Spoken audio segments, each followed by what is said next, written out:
손이 마른 사람이 있었습니다. 손이 마른 게 어떤 의미인지 자료들을 찾아보았는데 이게 의견이 분분합니다. 어떤 병이 있었던 건지, 태어날 때부터 그렇게 태어난 건지, 아니면 사고를 당한 건지, 병에 걸려서 그렇게 된 건지, 뭐 여러 가지 의견들이 있는데 정확하게 어떻게 그렇게 되는지는 잘 모르겠습니다. 이 사람은 한쪽 손이 불편한 사람입니다. 이 손이라는 단어도 그냥 손이 아니라 팔 전체를 가리킬 수도 있고 정말로 손만 불편한 사람일 수도 있다고 합니다. 하지만 손이 말랐다고 하니까 그냥 보기만 해도 이 사람이 한쪽 손을 온전하게 쓰지 못한다는 사실은 알 수 있었을 것입니다. 예수님 시대에는 대부분 사람들이 농업, 어업, 목축업, 임업 같은 1차 산업에 종사했습니다. 자기 손으로 일을 하고 땀을 흘려야 먹을 것을 구할 수 있던 그런 시대였습니다. 이런 때 한쪽 손이 불편한 사람은 살아가기가 얼마나 불편했을까요? 누가복음에서는 이 손이 오른손이었다고 합니다. 지금도 장애가 있는 사람들은 일자리를 찾기가 힘이 듭니다. 그러면 그때는 얼마나 힘이 들었을까요? 그리고 대개 사람들이 어떤 사람을 볼 때 그 사람 직업을 가지고 그 사람을 평가하는 일이 많습니다. 그런데 한 사람 몫의 일을 할 수가 없는 사람을 보면, 자기 밥값을 못하는 사람을 보면 사람들이 어떤 시선으로 봤을까요? 저는 어릴 적에 시골에서 자랐습니다. 그래서 그때는 스마트폰도 없었고 아이들이 보통 밖에서 뛰어놀았기 때문에 다들 눈이 좋았습니다. 근데 저는 좀 눈이 빨리 안 좋아져서 초등학교 4학년 때 안경을 쓰게 됐는데 전교에서 저 포함해서 안경 쓰는 사람이 딱 2명이었습니다. 그러면 그때 제 별명이 무엇이었을까요? 안경이겠죠? 네. 손 마른 사람의 이름이 무엇인지 성경에는 나오지 않습니다.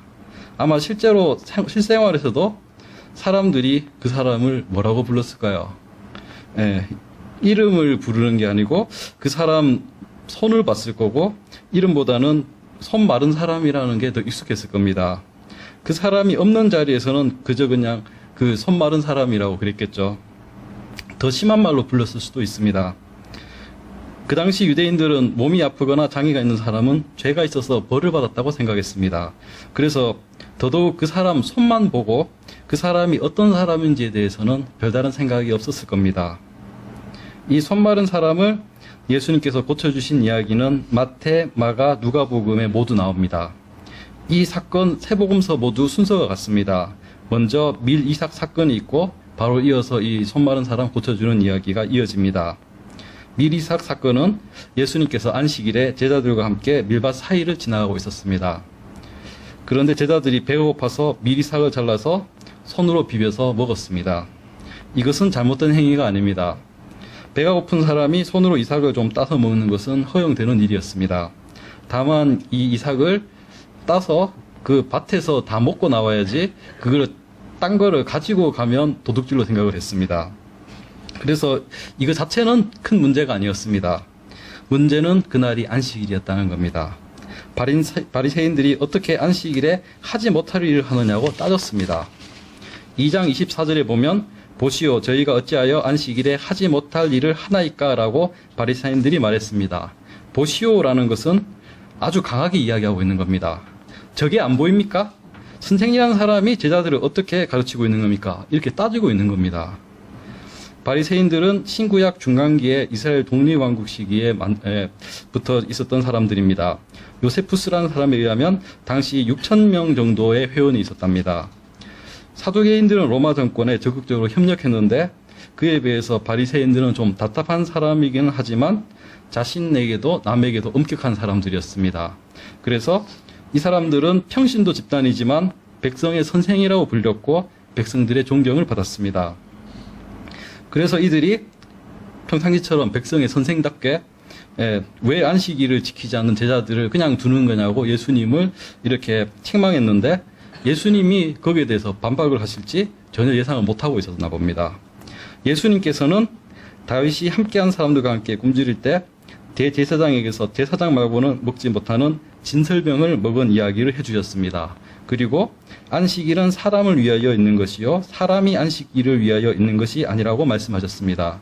그리고 이러므로 인자는 안식일에도 주인이니라 라고 말씀하셨습니다. 예수님의 말씀은 이 사람들의 예상을 뛰어넘는 것이었습니다. 옛 왕 중에서도 가장 이상적이고 하나님 사랑을 받는 왕이 다윗 왕입니다. 주변 국가들이 이스라엘을 다른 이름으로 부를 때는 다윗의 집이라고 불렀습니다.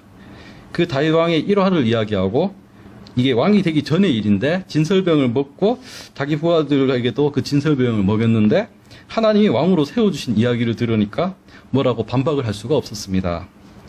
바리새인들 말고도 많은 사람들이 예수님이 어떤 분인지 일부러 논쟁을 하고 시험을 하고 그랬습니다. 사두개인들이 그랬고 열심당원이었던 유다가 그랬고 서기관들이 그랬습니다. 이들은 하나님과 하나님 나라 그리고 로마와 어떻게 관계를 가질 것인가에 대해서 자신들만의 이론과 방법론이 있었습니다. 그리고 어느 길이 더 맞느냐 이것을 가지고 대립하고 있었습니다. 그런데 예수님께서는 이런저런 논쟁에서 언제나 사람들이 예상하지 못한 답을 하셨습니다. 그 당시 사람들이 생각하는 어떤 카테고리에도 들어가지 않는 분이셨습니다. 바리새인도 사두개인도 SNF파도 열심당도 아니었습니다. 예수님을 죽이려는 모의에 원래는 함께할 수 없는 사람들이 모두 힘을 모았던 것 역시 예수님은 그 어디에도 들어가지 않는 분이었기 때문입니다. 지금도 예수님은 누구신가에 대해서 사람들이 서로 다른 이미지를 가지고 있습니다. 그리고 자신이 가지고 있는 이미지에 예수님을 맞추려고 합니다. 성경의 어떤 구절을 보아도 그 이미지에 해석을 맞춥니다. 이런 것은 예수님께 왜 안식일에 하지 못하려 하냐고 따지는 바리새인과 같은 일입니다. 우리는 우리의 이미지에 예수님을 제한하면 안 됩니다. 그분이 우리에게 무엇을 말씀하시는지 그분의 마음을 먼저 알아야 합니다. 그분의 한 면만 보고 그분의 전체를 다 안다고 생각하는 실수를 하면 안 됩니다. 바리새인들이 이 손 마른 사람을 보는 시선도 그렇습니다. 이 사람들이 보는 것은 말라서 아무 일도 할 수 없는 한쪽 손입니다. 그 사람이 한 명의 사람이라는 것을 전혀 생각하지 못합니다. 예수님께서 다시 회당에 들어가십니다. 다시라고 되어 있으니 예전에도 가신 적이 있는 회당인 것 같습니다. 어느 회당인지는 정확하게 나오진 않습니다. 그날이 마침 안식일이었습니다. 그리고 거기에는 손 마른 사람이 있었습니다. 사람들은 예수님께서 이 손 마른 사람을 고칠 능력이 있다는 것은 바리새인도 모두도 다 알고 있었습니다. 손 마른 사람이 이날 회당을 갈 때 어떤 기분으로 갔을까요? 예수님이 다시 오신다는데 혹시 내 손이 나을지도 모르겠다. 어쩌면 나도 한 명의 온전한 사람이 될 수 있을지 모르겠다. 이런 기대를 가지고 갔을까요? 바리새인들도 예수님을 기다리고 있었습니다. 과연 예수님께서 이 사람을 고쳐주실지 예의주시하고 있었습니다. 이 사람들은 이 손 마른 사람을 위해서 그런 기대를 품고 있는 게 아닙니다. 과연 이 바리새인들, 우리가 바리새인들이 이 자리에서 이렇게 두 눈 뜨고 보고 있는데 안식일과 율법을 무시하고 이 사람을 고칠까?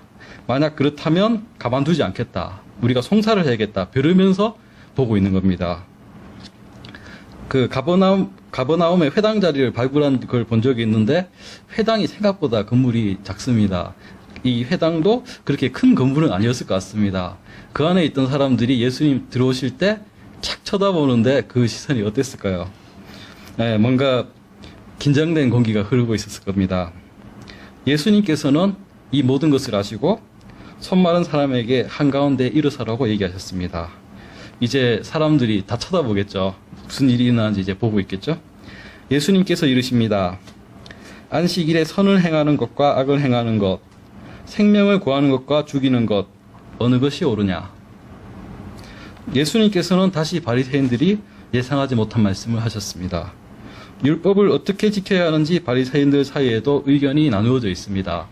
더 빡빡하게 지켜야 된다는 쪽이 있고 조금 더 편하게 지켜도 된다고 하는 쪽이 있었지만 어느 쪽이든 안식일에 생명을 구하는 일이 율법에 반한다고 보지는 않았답니다. 다만 바리새인들이 인정하는 경우는 말 그대로 생명이 위급한 상황입니다. 지금 손을 바로 쓰지 않으면 바로 죽을 것 같은 환자는 치료해도 된다는 겁니다.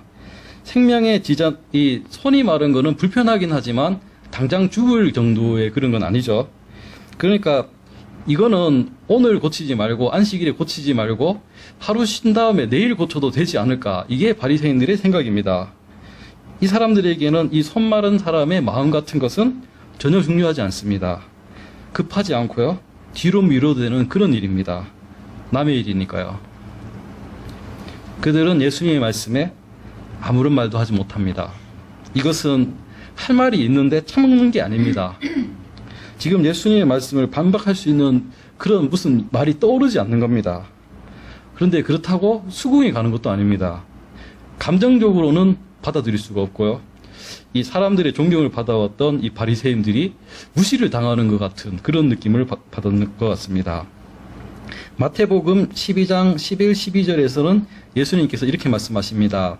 너희 중에 어느 사람이 양 한 마리가 있어 안식일에 구덩이에 빠졌으면 붙잡아내지 않겠느냐. 사람이 양보다 얼마나 더 귀하냐. 그러므로 안식일에 선을 행하는 것이 옳으니라. 예, 바리새인들도 이 손 마른 사람하고 양하고 어느 쪽이 귀하냐 그러면 당연히 사람이 중요하다고 하겠죠.